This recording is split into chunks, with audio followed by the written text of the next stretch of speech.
समाधान।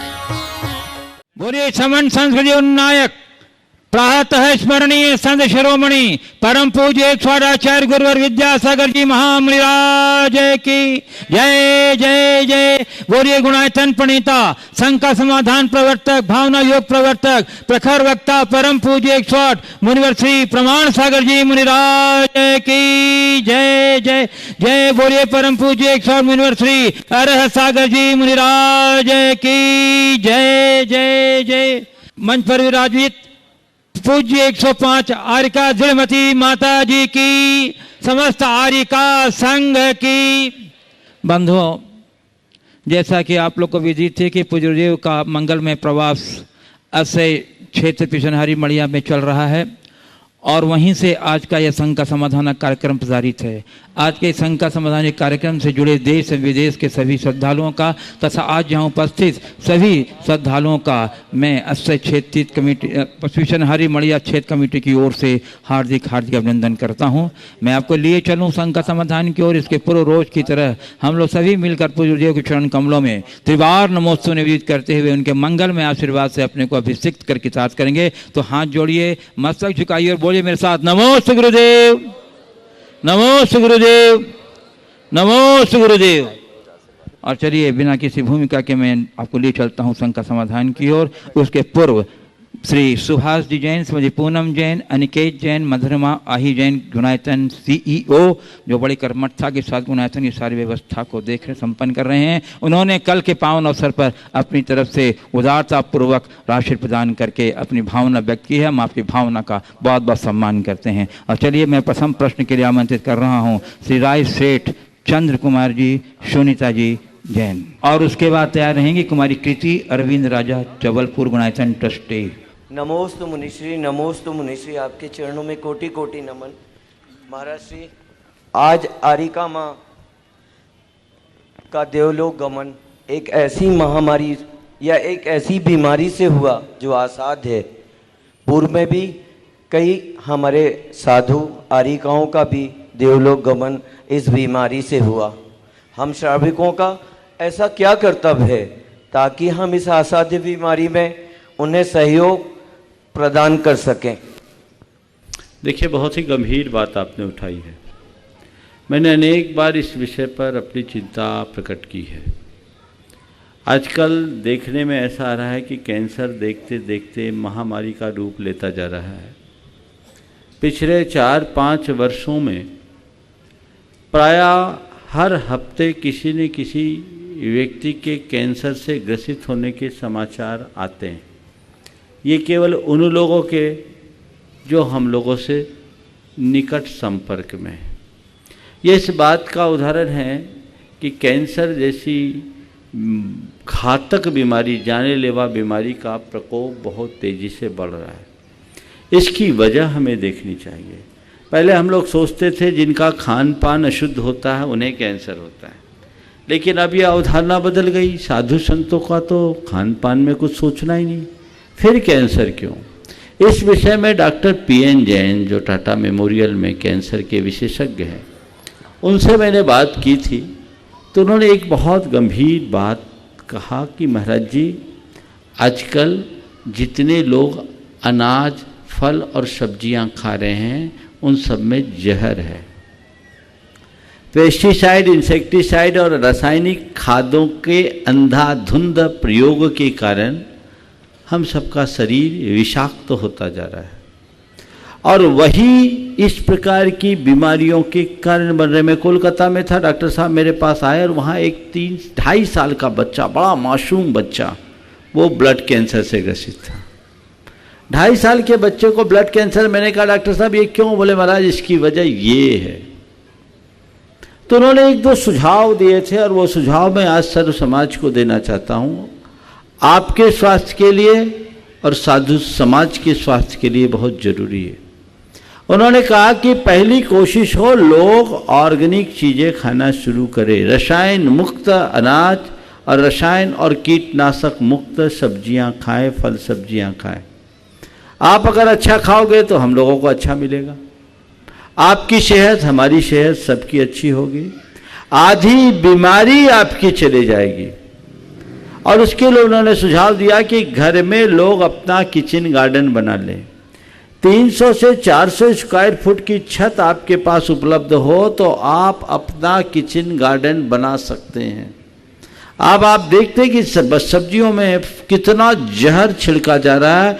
इसका असर ये हो रहा है कि माँ के दूध में भी DDT का परसेंटेज पाया जाने लगा है।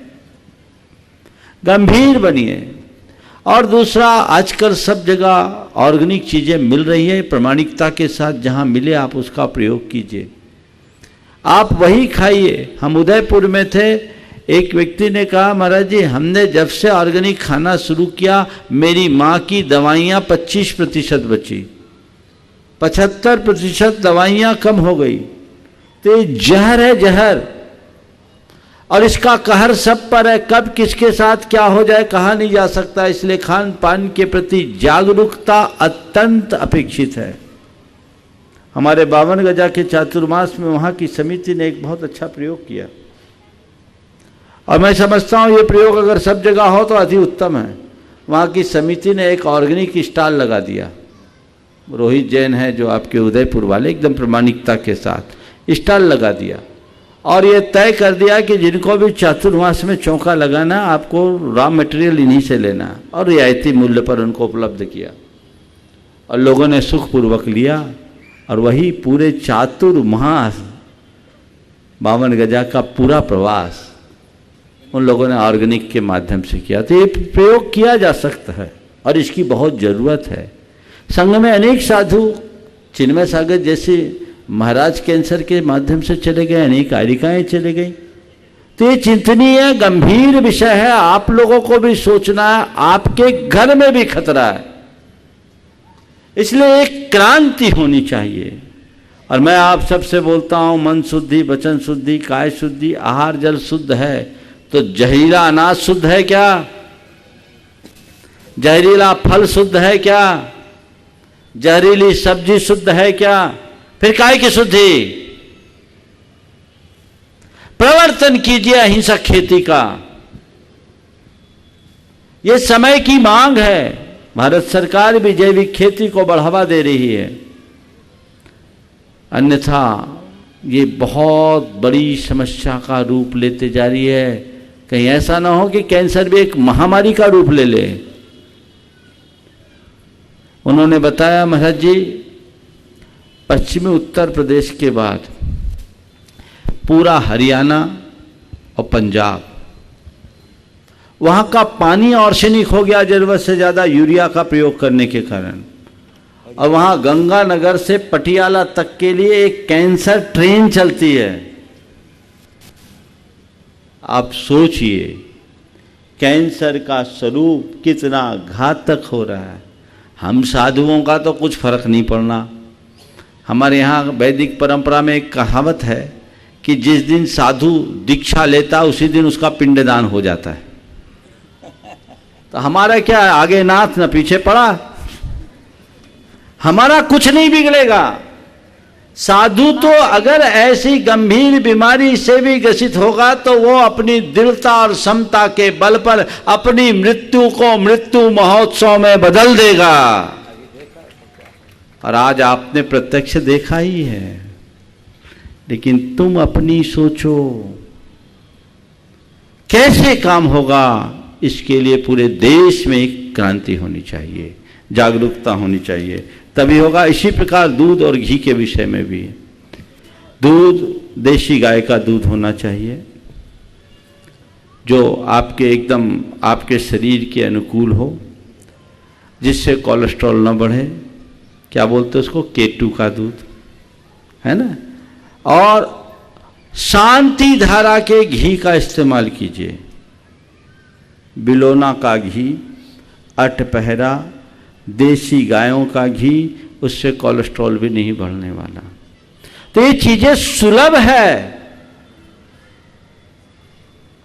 और डॉक्टरों का तो कहना यह भी है कि गायों को भी कैंसर होने लगा है, ये तुम्हारा जहरीला भूसा खाके, जहरीला चारा खाकर। यहां भी हुआ, यहां हुआ ना। हाँ, अभी कटनी में मालूम पड़ा मुझे, यहां की भी गौशाला में। वो क्यों, जो तुम खा रहे हो वही खा रहे हैं। कुछ गौशालाएं ऐसी है जहां गायों को चारा भी पूरी तरह ऑर्गेनिक खिलाते हैं, तब दूध ऑर्गेनिक होता है। बहुत अन्न पान की शुद्धि खत्म हो गई और ये महान भयंकर रूप लेते जा रही है। हमें इस पर ध्यान देना चाहिए। कुमारी कृति अरविंद राजा, गुणाटन ट्रस्टी जबलपुर, तैयार रहेंगे वर्णी दिगंबर जैन गुरुकुल के वरिष्ठ साधक बाल ब्रह्मचारी भैया महेश भैया जी। गुरुवर के चरणों में त्रिवार नमोस्तु नमोस्तु सारी आरिकाओं के चरणों में वंदामी वंदामी वंदा। गुरुदेव, अधिक दूर दिखने की चाहत में बहुत कुछ पास से गुजर जाता है, ये कथन कहाँ तक सही है? और गुरुदेव, क्यों हम अपने पास में होने वाली अनमोल वस्तुओं को नहीं देख पाते और क्यों ये भ्रांति हमारे मन में होती है कि दूर होने वाली चीज़ ही श्रेष्ठ है? इसलिए कि दूर के ढोल सुहावने लगते हैं। एक कहावत ही, काश मनुष्य अपने निकट झांक कर देखने की कोशिश करे। निकटता की तरफ अगर उसकी दृष्टि आए तो ये स्थिति उसके साथ नहीं। नमोस्तु गुरुदेव। पिशनहरी मढ़िया ट्रस्ट कमेटी के पूर्व प्रधानमंत्री दिनेश चौधरी प्रश्न करेंगे। श्री महेश भैया, इसके बाद गुरुदेव आचार्य विद्यासागर जी महाराज की, मुनि श्री प्रमासागर जी महाराज की, मुनि श्री अभय सागर महाराज की, ओ जल्दी पूछो। आरिका संघ की से पूजा के 5 अंग में प्रथम अंग है स्थापना, जिसको बोलते ठौना आसिका। कहते हैं कि राय के बराबर जिन प्रतिमा को विराजमान करना साथी से पुण्य का कारण है। यदि हम ठौना पर लौंग चावल के दाने से स्थापना करते हैं, वह तदाकार रूप है कि अतदाकार रूप है? देखिए, सबसे बड़ी बात यह है कि स्थापना में एक बहुत बड़ी रूढ़ी चल रही है। थोड़ा ध्यान से सुनो। रूढ़ी, हम ठौने में किसी की स्थापना नहीं करते हैं। किसकी स्थापना करते हो ठौने में? हम अपने हृदय में भगवान की स्थापना करते हैं। ठौने में क्या करते हैं? ठौने में तो उसके प्रतीक स्वरूप पुष्पांजलि के रूप में पुष्प छेपते हैं। कहीं नहीं लिखा कि 3 चावल चढ़ाना कि 9 चावल गिनना या लौंग चढ़ाना। इसका उल्लेख मैंने जब सभी प्रतिष्ठा पाठों का विलोडन किया तो केवल एक जयसेन प्रतिष्ठा पाठ में ही इसका प्रसंग मिला, और वहां लिखा है स्वस्तिको परि पुष्पांजलिम छिपेत।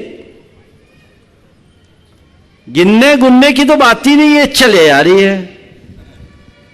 वहां ठोने में केवल स्वस्तिक बनाओ और पुष्पांजलि छेपो। समझ गए? ये सुधार होना चाहिए।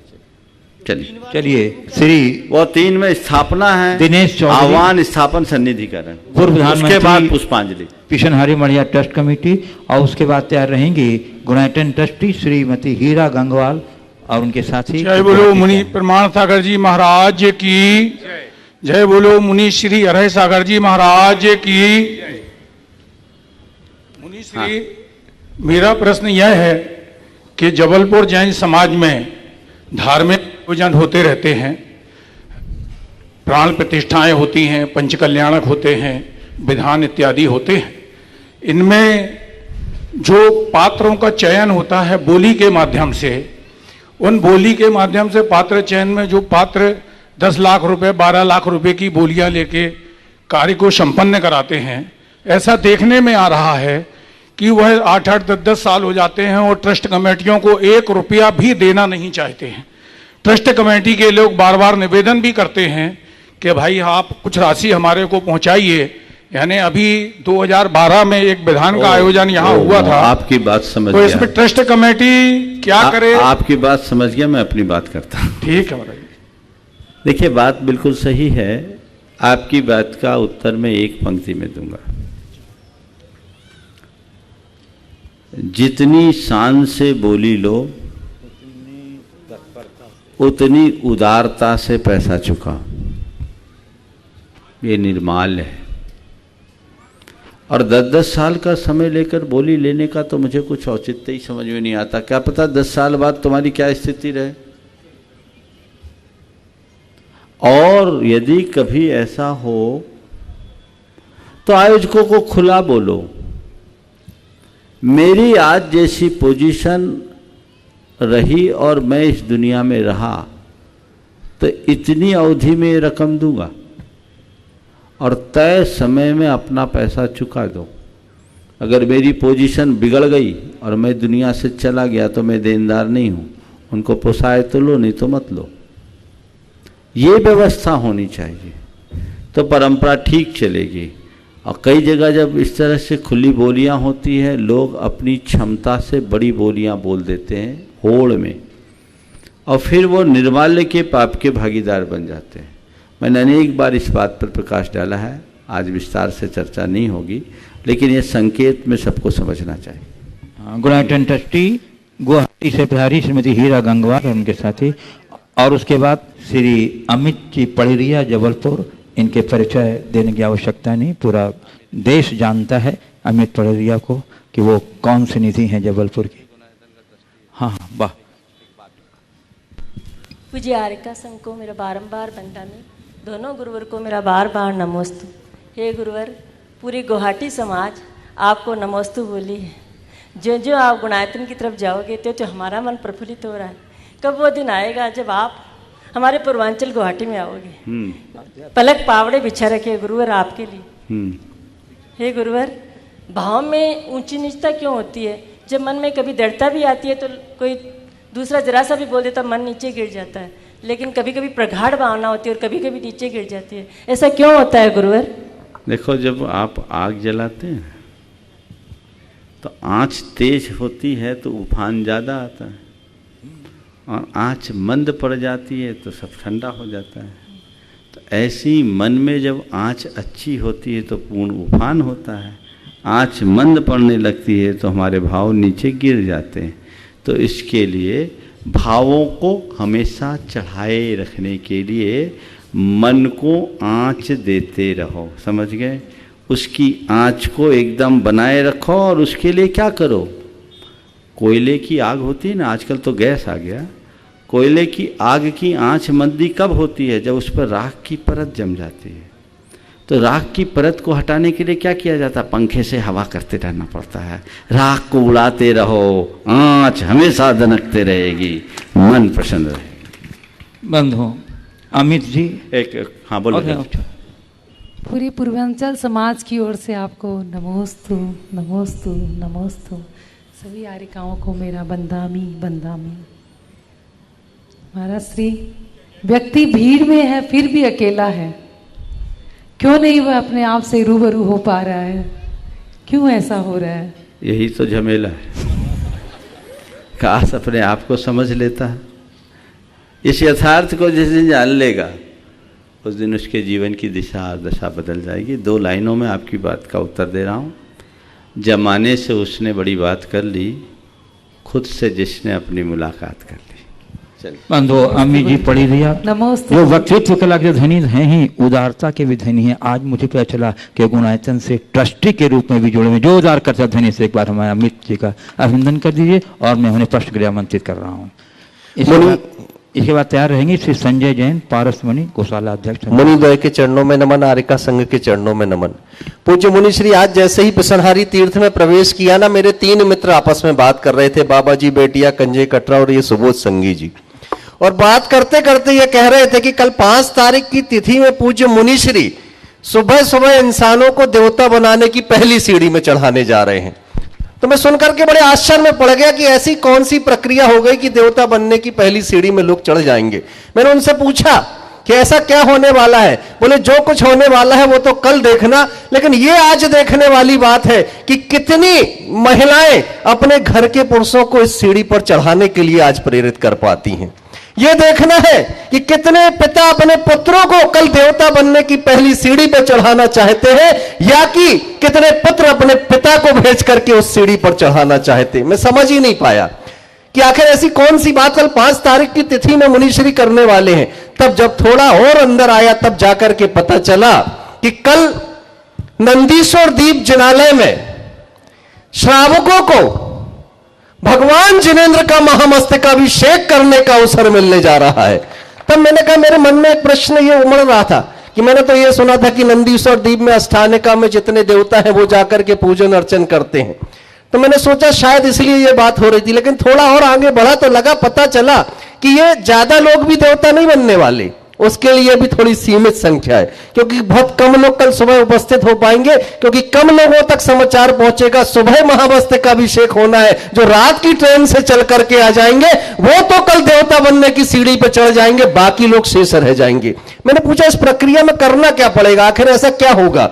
बोले करना कुछ नहीं, सबसे पहले वो जिन्हें तेजी से सीढ़ी पर चढ़ना हो वो सारे लोग 52 चिनारे और 5 मेरू में शांति धारा और महामस्तकाभिषेक करेंगे, अपने हाथों में कलश ले लेंगे, और जिनकी शांति धारा, जिनेंद्र भगवान की शांति धारा जिनके हाथों से हो रही हो, और उस दौरान पूज्य मुनि श्री प्रमाण सागर जी महामुनि राज शांति धारा का वाचन करें, और ऐसी शांति धारा का वाचन करें कि वो शांति धारा ना होकर के महाशांति धारा में परिवर्तित हो जाए, तो निश्चित मान करके चलो कि कुछ ना कुछ बड़ा कल घटित होने वाला। मैंने ये बात भी सही है, तो मैंने कहा इसमें लेकिन देवता कैसे बन जाएंगे? हम लोग अभिषेक तो रोज करते हैं। बोले जब कल शांति धारा करोगे ना, तब त्याग के भाव लेकर के आओगे, और 31,000 की राशि देकर के शांति का धारा करोगे, त्याग और दान का पुण्य भी तुम्हारे हिस्से में चला जाएगा। मैंने कहा ये तो बहुत अच्छी बात हो गई। और हमने कहा ये महिलाएं क्या खाली हाथ रह जाएंगी? बोले नहीं, ये सारी महिलाएं कल खड़े होकर के नंदीश्वर में उस शांति धारा महामस्तकाभिषेक को देखेंगी और ये अनुमोदना करेंगी, तो अनुमोदना के पुण्य से ये भी वही पुण्य संचित कर जाएंगी कि जो देवता बनने की प्रक्रिया उसमें यह भी सम्मिलित हो जाएगी। तब मेरे मानस में एक प्रश्न आया कि पूज्य मुनि श्री कल तो सारे श्रावक आ जाएंगे, शांति धारा करेंगे, और सामान्य अभिषेक के लिए भी एक छोटी राशि रखी गई, 1100 रुपए, 1100 रुपए की राशि है सामान्य कलशों के लिए। तो बहुत सारे लोग कल देवता बनने की प्रक्रिया में सम्मिलित हो जाएंगे। तो पूज्य मुनिश्री जी, मेरा प्रश्न बस इतना छोटा सा एक प्रश्न है कि इतने सारे लोग जब देवता बनने की प्रक्रिया में कल शामिल होंगे, तो देवता बनने की प्रक्रिया के लिए जो आदमी उनको प्रेरणा दे रहा है उसको कुछ अधिक पुण्य लगेगा कि नहीं लगेगा? एक काम कर लो, पहले जिनने पुण्य कमाया उनका नाम तो बोल दो। 22 के बाद 25 कुछ नाम हमारे पास कल की शांति धारा के लिए प्राप्त हो गए हैं। अभी 50 से अधिक नाम आ गए हैं, और ये अर्धशतक को सिर्फ शतक में परिवर्तित करना है।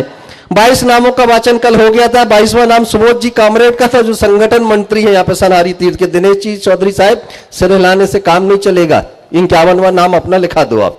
एक 23वां नाम श्री सुरेश चंद जी जैन, पप्पू आकांक्षा गारमेंट वालों का। एक नाम सवाई संगी धन्य कुमार, पीयूष कुमार, लखना दौन, चक्रेश वर्षा जैन, पावनी जैन सपरिवार का। एक नाम सवाई संगी पूरन चंद जी, राजेश कुमार जी, सिंघई परम सुख खूबचंद जी का हमें प्राप्त हो गया है। और इसी क्रम में एक और नाम श्री एसके जैन, विपुल जैन, अतुल जैन कानपुर वालों का प्राप्त हो गया है। एक नाम मुकेश विद्यार्थी, पंकज विद्यार्थी, विद्याश्री ग्राफिक्स वालों का प्राप्त हो गया है।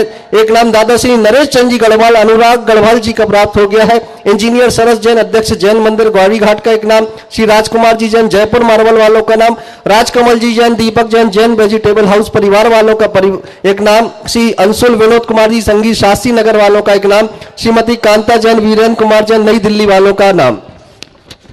श्री सनमत कुमार जैन, एसएस कैटरर्स खटीक मोहल्ला वालों का एक नाम प्राप्त हो गया है। राजकुमार जी कक्का, श्री नीलेश कुमार जी जैन, जोड़ी तलैया वालों का एक नाम। एक नाम महेंद्र आबा जैन, अखिलेश आशा जी गड़ा फाटक, प्रवीण कुमार जी, आदित्य कुमार सिंघई, श्री संजय जैन, सनी जैन, वैरायटी कलेक्शन गोरखपुर, श्री जय कुमार जी, वीरेश कुमार जी, चक्रोश कुमार जी, मोदी इलेक्ट्रिकल्स, अनिल राज जी पट्टम, सौभाग्य साड़ी वालों का एक नाम। प्रदीप कुमार जी, सिद्धार्थ जैन, सम्यक जैन, प्रदीप हार्डवेयर, सहपरा भेटोनी वालों का नाम। अनिल आशीष जैन, सकरा वालों का भी नाम हमें प्राप्त हो गया है, पारस चैनल के वाइस प्रेसिडेंट। 1,11,000 का नाम है। और 5 मेरू है, और 5 मेरू के लिए 5 नाम चाहिए, और इसके लिए एक नाम हमें प्राप्त हो गया है। 5 मेरू के लिए शांति धारा महामस्तकाभिषेक के लिए 1,11,000 रुपए की राशि निर्धारित। एक नाम सबाई संगई संतोष कुमार भाई जी, पूर्व अध्यक्ष श्री प्रसन्नहरि मड़िया तीर्थ, सुनील कुमार, सुधीर कुमार, न्यू भंडार वालों का हमें प्राप्त हो गया है।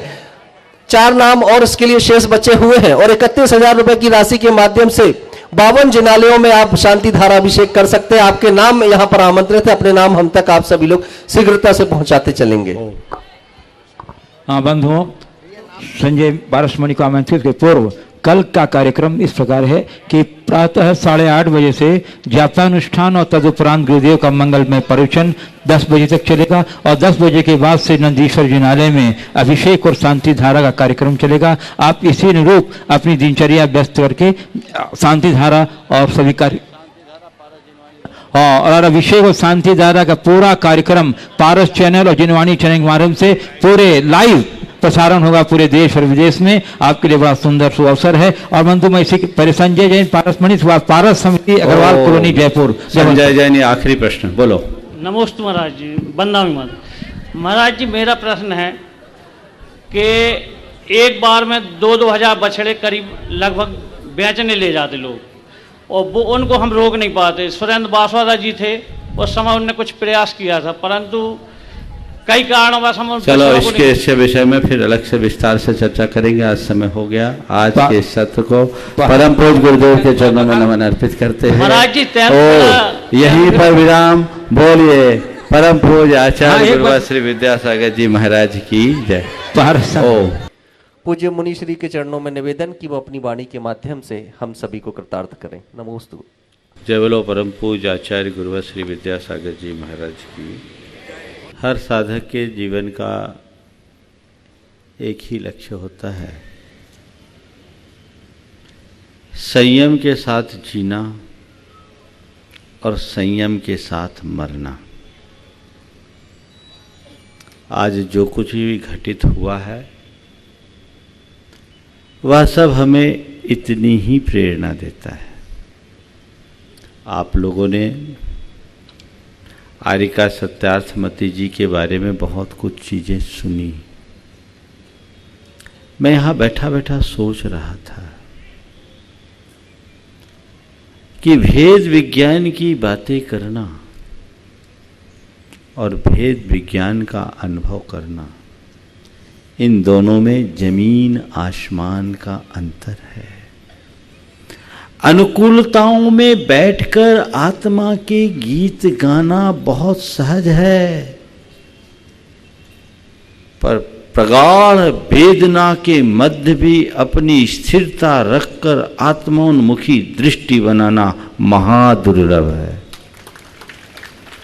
आप लोगों ने सुना, एक बड़ी बीमारी से निजात पाई नहीं कि कैंसर जैसी महाबीमारी ने जकड़ लिया। 4 वर्षों तक लगातार कष्ट और वेदनापूर्ण स्थिति को उन्होंने झेला। आप और हम तो केवल कल्पना कर सकते हैं कि ऐसी प्रगाढ़तम वेदना की स्थिति में किसी व्यक्ति के अंदर कैसा घटता है, और वह भी तब जब किसी प्रकार के अतिरिक्त चिकित्सकीय संसाधन की सुविधा न हो। मैं उनकी इस दृढ़ता की भूरी भूरी प्रशंसा और सराहना करता हूं। और ये दृढ़ता, ये स्थिरता हर साधक के लिए एक प्रेरणा है। इतनी प्रगाढ़ वेदना की स्थिति और लोगों का अलग अलग तरीके का सुझाव, उन सब को नजरअंदाज करके गुरु वचनों पर श्रद्धान कर आगे बढ़ने वाला ही सफल हो पाता है, बाकी नहीं। मैं समझता हूं यदि वो लोगों की बातों में आकर कदाचित कोई शल्य क्रिया करा भी लेती तो शायद जल्दी चले जाती, इतने दिन में नहीं टिकती। एक बात मैं आप सबसे कहता हूं, हमारे गुरुदेव बड़े अनुभवी हैं और उनके मुख से निकले वचन दिव्य वचन होते हैं। उन्होंने जिन जिन को मना किया उनकी बात मानी, उनने अपना भावी जीवन अच्छे से बिताया, और जिन्होंने उनकी बात को अनसुनी कर गृहस्थों की बात मानी, डॉक्टरों की बात मानी, उनने संयम भी खोया और जीवन भी खोया। हमारे संघ में ऐसे उदाहरण हैं। अब नाम नहीं लेता, बात मानने वालों का नाम ले लेता हूँ, नहीं मानने वालों का तो अब चले गए, नाम लेना ठीक नहीं। हमारे संघ में निशंक सागर जी अलग जी थे, उनके हार्ट के में बॉल्ब में प्रॉब्लम थी और ये समस्या उन्हें 1980 से थी। डॉक्टरों के अनुसार उनकी ओपन हार्ट सर्जरी चाहिए थी। गुरुदेव ने मना कर दिया, इसकी कोई जरूरत नहीं है। और वे ऐलक अवस्था में अपना संयम पालन करते हुए 2015 कितने में 15 में हुआ ना 2015 तक की अपनी पारी पूरी कर गए।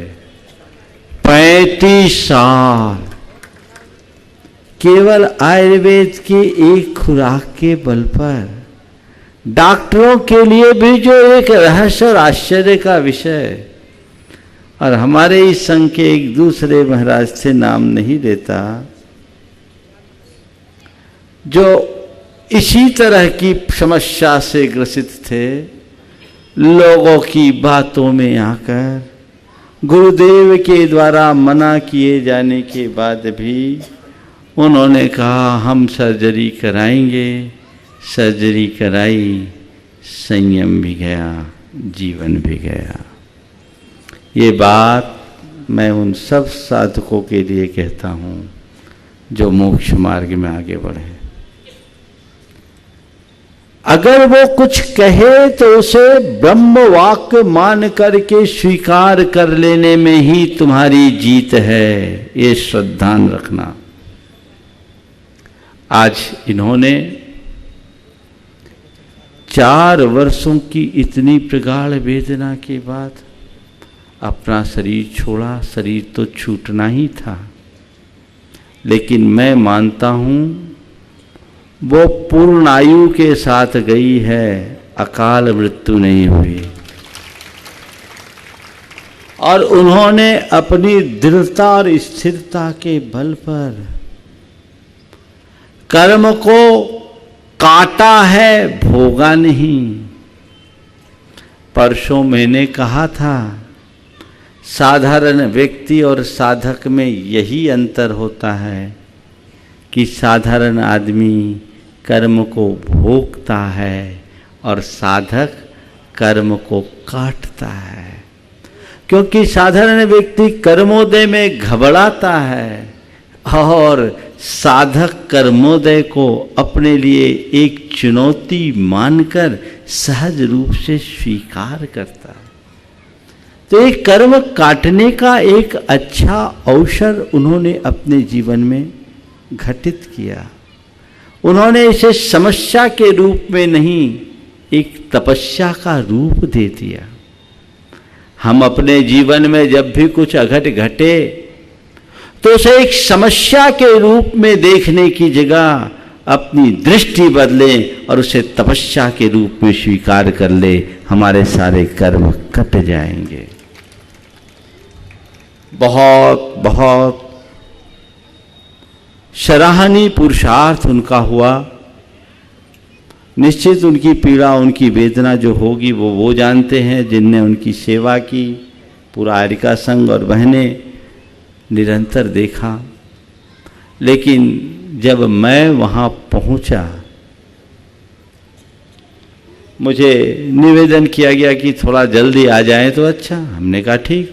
कुछ लोगों ने बोला महाराज संघ का समाधान का क्या होगा? हमने कहा वो महत्वपूर्ण नहीं है, ये महत्वपूर्ण है। संघ का समाधान तो रोज होता है और ऐसी संघ का समाधान से तुम कितना बदल जाओगे मुझे पता है।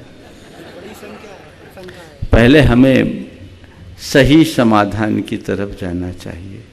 जब मैं पहुंचा तो मुझे उनकी मुद्रा में एक अलग प्रकार का सौम्य भाव दिखा और मैं समझ गया कि ये नाव तो अब पार लगने ही वाली है, इसे कोई रोक नहीं सकता। मुझे उनके चेहरे में रंच मात्र भी दुख, पीड़ा का कोई भाव नहीं दिखा। अशक्त अवस्था में भी उन्होंने श्रद्धा विभोर, भाव विभोर होकर अपनी वंदना की। ये उनकी एक बड़ी उपलब्धि थी। इसी तरीके से हर व्यक्ति के जीवन में दृढ़ता बनी रहनी चाहिए। हम लोग रोज ये भावना भाते हैं कि मेरा अंत समाधि पूर्वक हो, तो समाधि की भावना भाव, लेकिन एक बात ध्यान रखना, जो समाधि से जीता है उसी का समाधि मरण हो पाता है। हम समाधि मरण की बात तो करते हैं, पर जीते जी समाधि को क्यों भूल जाते हैं? जीते जी समाधि का मतलब है जीवन में समता और सहजता आनी चाहिए। ये हमारी कषाय संलेखना है।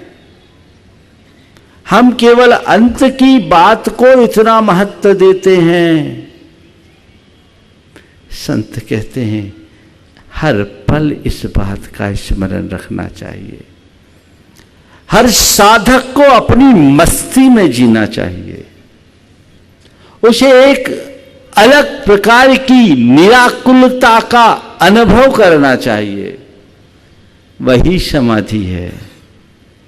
आंख मूंद करके अपने में डूबने का नाम समाधि नहीं है। अपने परिणामों में निर्मलता और सहजता बनाए रखना ही समाधि है। ये हमारी दृष्टि में होना चाहिए। ऐसा मनोभाव यदि हमारे भीतर घटित होगा तो हम निश्चित अपने जीवन का लाभ ले पाएंगे। हमारा तो एक संयोग इधर आना हो गया। जबलपुर भी आने का नहीं था, पर जबलपुर वालों का पुण्य कि इधर आ गए।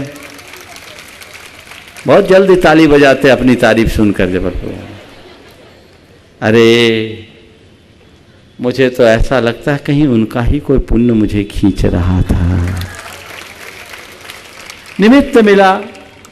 परारिका संघ ने जिस प्रकार की सेवा और तत्परता दिखाई, मैं उन्हें लोगों से कहना चाहता हूं, जब कोई किसी साधक के घर त्यागते समय बड़े आकुल व्याकुल होते हैं, उन्हें देखो, उनसे कहो, देखो कि सेवा क्या होती है।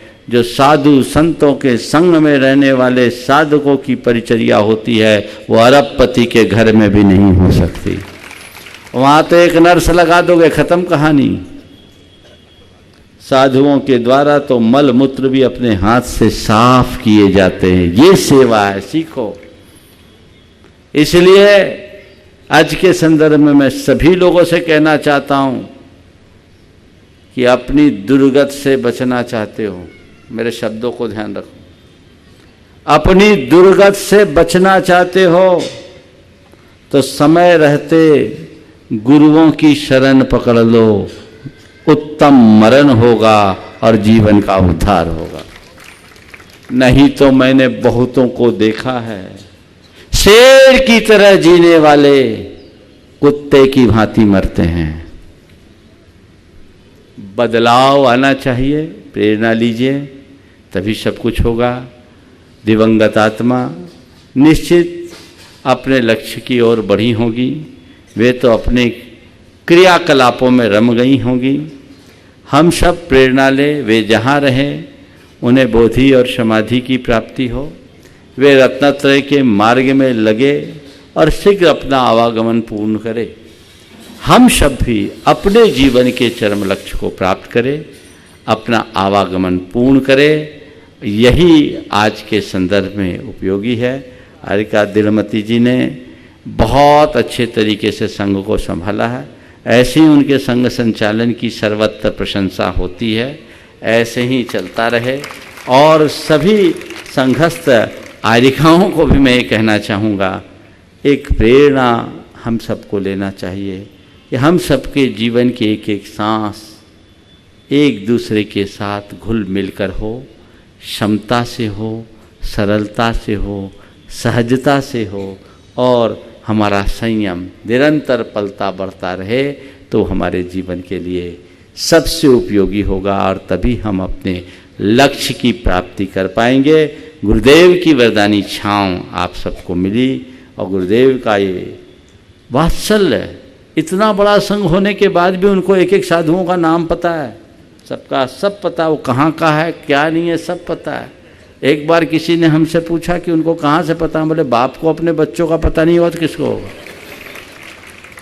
और सब का वो ध्यान रखते हैं, उनका आशीर्वाद, उनका संबल हम सबके जीवन का प्राणाधार है और हमें उसे ही लेकर के चलना चाहिए। इस संदर्भ में मैं यहीं पर विराम दे रहा हूँ। अभी आप सब समापन के बाद एक बार खड़े होंगे और चूँकि ये श्रद्धांजलि सभा है तो 9 बार नमोकार मंत्र पढ़ करके इस सभा के पहले चरण को विराम देंगे। ओम नमः सिद्धिभ्यः, ओम नमः सिद्धिभ्यः। वर्तमान शासन नायक श्री भगवान महावीर स्वामी जी की, आचार्य परमेष्ठी गुरुवर श्री विद्यासागर जी महामुनि महाराज की, मुनि श्री प्रमाण सागर जी महाराज की, मुनि श्री अरा सागर जी महाराज की, आरिका श्री गुरुमती माता जी की, अहिंसामय विश्व धर्म की। मौत जब नजर आती है जिंदगी राह पर आ जाती है। प्रसंग आरिका श्री सत्यार्थमती माता जी के मृत्यु महोत्सव की श्रद्धांजलि सभा का है।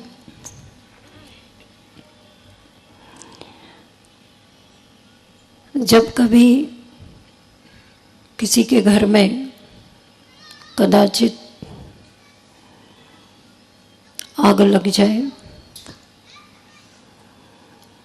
तो उस घर के में रहने वाले सभी लोग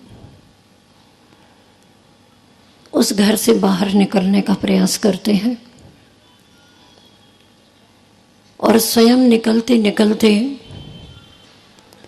अपने घर में जो बहुमूल्य वस्तुएं हैं उनको साथ में ले जा करके बाहर जाने का प्रयास करते हैं। ठीक इसी तरह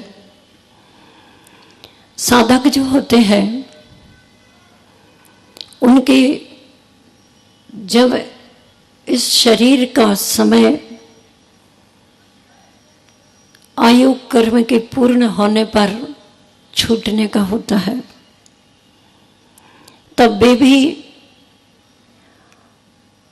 इस शरीर से बाहर जाते हैं, लेकिन साथ में अपने रत्नत्रय का, अपने संयम का, अपनी धरोहर का, अमूल्य संपत्ति का ख्याल रखते हैं और उसको सुरक्षित रखने का पूरा पूरा प्रयास करते हैं। समाधि साधक के जीवन का, साधना का लक्ष्य होता है। जब से साधक व्रतों को, महाव्रतों को अंगीकार करता है तभी से आचार्य श्री जी हमेशा कहते हैं उनकी संलेखना प्रारंभ हो जाती है। काय संलेखना समय पर हो, लेकिन कषाय संलेखना समय समय प्रति समय हो, ये साधक का लक्ष्य होता है। समय कम है, इसलिए मैं आरिका सत्यार्थमती माता जी के बारे में आप जानने की इच्छा रखते हैं इसलिए बता देती हूँ। आचार्य श्री जी के द्वारा जब इन्होंने दीक्षा ली थी नेमावर में, वो हमेशा जब भी दीक्षा दिवस आता था उनका एक ही बात प्रसंग संस्मरण हमेशा रखती थी कि वो आचार्य श्री जी के दर्शन करने के लिए शाम को, बिल्कुल शाम के समय आ रही थी। उनको एक 4 व्हीलर गाड़ी का धक्का लगा था, पैर में बहुत तेजी से परेशानी हुई। वो चिंता में हो गई कि ये क्या हुआ, और चलते चलते चलते चलते धीरे से जल्दी आचार्य श्री जी के चरणों में पहुंची और उन्होंने अपनी बात रखी। उस समय चर्चा दीक्षा की चल रही थी। उन्होंने भी, बहन सुनीता ने अपनी बात रखी कि आचार्य श्री हम भी दीक्षा लेंगे और यही एक कंडीशन हो गई है, आपके आशीर्वाद से सब ठीक हो जाए। कल के दिन दीक्षा होना है, आज के दिन ये बात हो गई, घटना घट गई, लेकिन आचार्य श्री जी ने कहा हाँ ठीक है। और जो ऐसा छूमंतर हो गया उनका, जो घटना का दर्द था, जो भी था, दीक्षा लेने के, संयम लेने के भावनाओं में पता नहीं चला वह कहाँ चला गया। दीक्षा हो गई। उनके जीवन की अगर हम झांकी को देखते हैं ना, तो मुझे तो बहुत दर्द होता है, क्योंकि वो एक नहीं कई बड़े बड़े रोगों से गुजरी है और उन रोगों को सहन किया है। 3-4 बार ऐसी कंडीशन आई कि कोई और होता तो संयम को छोड़ देता, लेकिन 3-4 बार उन्होंने साहस बनाया और भावना रखती रही, माता जी मुझे बस संयम के साथ रहना है। पूर्व के संस्कार जीव के साथ राग द्वेष के, शरीर के प्रति मोह के चिरकाल से हैं। कभी भी वो संस्कार इस साधक पर भी हावी हो सकते हैं और हो जाते हैं, लेकिन साधक की अपनी सावधानी रहती है तो उस पर साधक विजय प्राप्त कर लेता है। ऐसा ही होते होते सन 2017 में भाग्योदय में प्रथम ये बहुत बड़ी बीमारी से उठी थी कि तुरंत ही महावीर जयंती का अवसर आने वाला था, आ ही गया था कि उनका अचानक हाथ यहाँ रखा गया और हमसे कहा माता जी मुझे ऐसा लग रहा है जैसे कुछ गांठ जैसी हो गई हो। भाग्योदय में थे, तुरंत उनका सर्वेक्षण कराया गया, FNAC करवाई, तुरंत पता चल गया कि कैंसर रोग का पॉजिटिव रिपोर्ट है। जिस रोग के सुनते ही सारी दुनिया दहल जाती है, मैं स्वयं सुन करके रह गई, ये क्या हो गया। मुश्किल से इनकी 2-3 परिस्थितियां ऐसी झेल पाई है ये, और अब तो ये इतनी बड़ी परेशानी आ गई, ये कैसे झेल पाएंगी। अब इनमें कितना बल बचा है जो इसको झेल पाएंगी। फिर भी गुरुदेव ने जब समाचार सुना, दयालु करुणामयी, हम सभी के जीवन पालन करता, जीवन दाता, जीवन प्रदाता, संयम प्रदाता आचार्य श्री जी का आशीर्वाद प्राप्त हुआ और उन्होंने पथ बताया, ऐसा ऐसा करो। आचार्य श्री जी के द्वारा बताए हुए पथ हमेशा हमेशा सफल होते हैं। बीच में उन्हें स्वयं ऐसा लगा कि इस पथ से मुझे कमजोरी रहेगी, तब निवेदन किया, आचार्य श्री जी ने कुछ और उसमें बढ़ा दिया, आगे चलता रहा काम। जब ये रोग हुआ, निश्चित हुआ, तब अब विचारों में कैसे क्या विचार परिवर्तित होते हैं, उतार चढ़ाव आता है, उसके बारे में विचार किया जाता है। चलता रहा, डॉक्टर्स वगैरह से सलाह होती रही। मैंने उनसे पूछा कि आपको करना क्या है, आप बताओ, तो फिर हम आचार्य श्री जी से समाचार भेजें। बोले आप आचार्य श्री जी को तो बता ही दो, वो जैसा कहेंगे फिर देख लेंगे। तब आचार्य श्री जी ने तो जो बताया था वो किया। बीच में इनको कई लोगों ने ये भी कहा कि देखो अभी छोटी उम्र है, अभी से आप इस कैंसर रोग को ग्रसित करके रहेंगी, अच्छा है ये अभी अभी प्राइमरी स्टेज है, इस गांठ को निकलवा दो।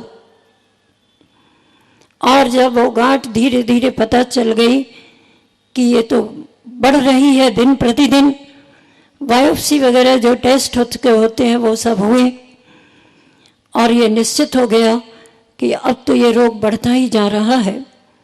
और अभी तक उन्होंने सुना होगा कि ये कैंसर का रोग जिसको होता है बहुत जल्दी, ज़्यादा से ज़्यादा 6 महीने, 4 महीने, 2 महीने, 1 महीने, और किसी किसी का तो पता चलते ही 8 दिन, 4 दिन में जिंदगी समाप्त हो जाती। और सब पता कर लिया, बहुत रिसर्च करने वाली बुद्धि थी उनके पास। रोग है तो डॉक्टर्स, रोग है तो रोगी, सबकी जानकारी उनके पास रहती।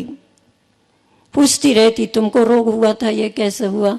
हालांकि साधक को इतना ज़्यादा सर्च करने की ज़रूरत नहीं, लेकिन फिर भी उनको ये निर्णय लेना था कि मैं क्या करूं। बहुत लोगों ने कहा, लेकिन उन्होंने कहा नहीं। हमसे कहती माता जी अगर हम ये काम करवाएंगे तो हमारी पीछी साथ में रहेगी कि नहीं। मैंने कहा आचार्य श्री जी से पूछना पड़ेगा। आचार्य श्री जी ने कहा उस रोग का उपचार ऐसा है, कीमो आदि जो होते हैं पता नहीं ये उनकी क्षमता इतनी है वो सहन कर पाएंगी कि नहीं, और ये आर्य का पद, साधु पद के योग्य उसका उपचार तो नहीं समझ में आता। मैंने उनको संकेत किया इसके साथ आपका वो उपचार नहीं हो सकेगा, आप जैसा कहें वैसा। बहुत विचारों में उथल पुथल चलता रहा। अंत में उन्होंने एक पक्का निर्णय दिया, माता जी मैं ये पिच्छी कभी भी जीवन के अंतिम श्वास तक नहीं छोड़ूंगी।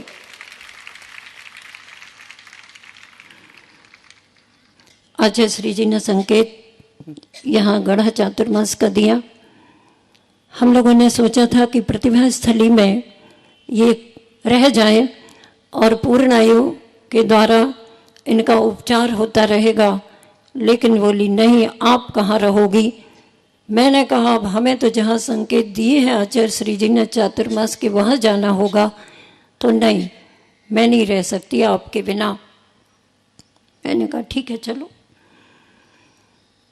यहाँ आ गए, 2-3 महीने तक चलता रहा।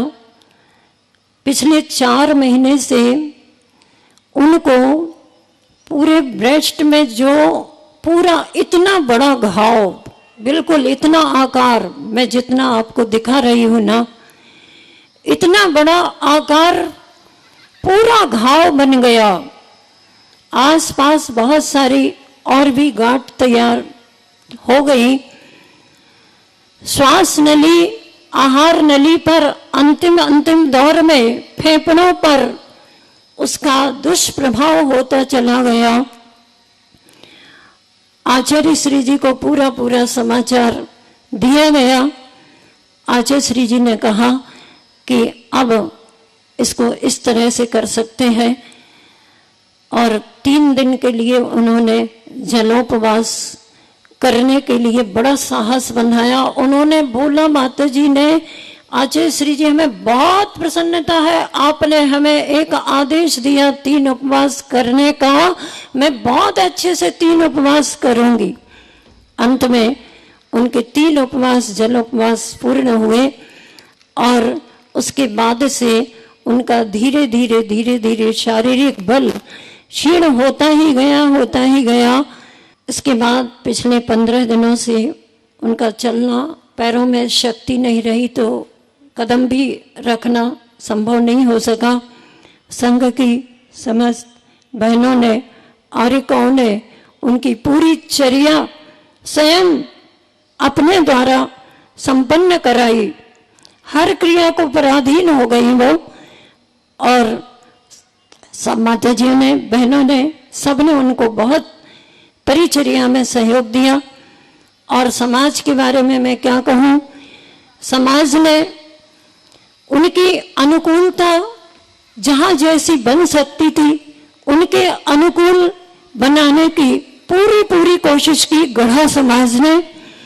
डॉक्टर पीसी जैन और पूर्णायु के डॉक्टर्स, और एक डॉक्टर है यहाँ पर प्रीति जैन, कैंसर डिपार्टमेंट्स में ही जो स्पेशलिस्ट हैं, उन्होंने शुरू से उनको देखा, उनको साहस बनाया, उनको धैर्य बनाने का प्रयास किया। चलता रहा ये काम, सबने बड़ा सहयोग दिया। धीरे धीरे आचार्य श्री जी का संबोधन अनिवार्य हो गया। मैंने कहा आचार्य श्री, अब हम इनके लिए क्या संबोधन दें? आपका प्रबल संबल देने वाला संबोधन आवश्यक है, अनिवार्य है। करुणाशाली गुरुदेव ने उन्हें संबोधन भेजा और कहा कि देखो, अब तुम अपने लक्ष्य पर आ रही हो, सारा संघ तुम्हारी चिंता कर रहा है। मात्र ये आर्य का संघ नहीं, पूरे जहां जहां मुनि संत और भी जिसको भी जानकारी आर्य का संघ, सब उनके प्रति सद्भावना और चिंता रख रहे थे कि इनका यह रोग शमन हो या ये रोग पर विजय प्राप्त अच्छे से कर ले। हुआ यही कि उन्होंने रोग को शमन करने वाली तो शक्ति नहीं रही, लेकिन रोग पर विजय प्राप्त जरूर कर ली। ऐसी विषम परिस्थिति में तो देखते देखते सोचती रह जाती कि देखो, सामने सामने देख रहे हैं कि आज मौत आ रही है, कि कल मौत आ रही है, कि अभी मौत आ रही है, और जीवन जीती चली जा रही।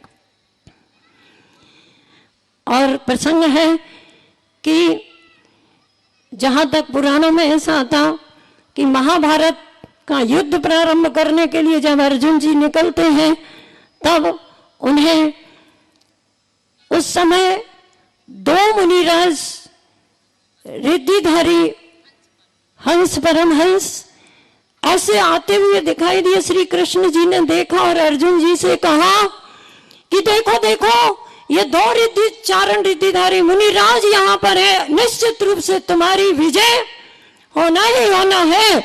ठीक इसी तरह इस मृत्यु महोत्सव पर दो मुनिराज उनके लिए आए, दर्शन दिए, और उनको तो उस रोग पर विजय प्राप्त करते हुए मृत्यु पर विजय प्राप्त करने का होना ही होना है।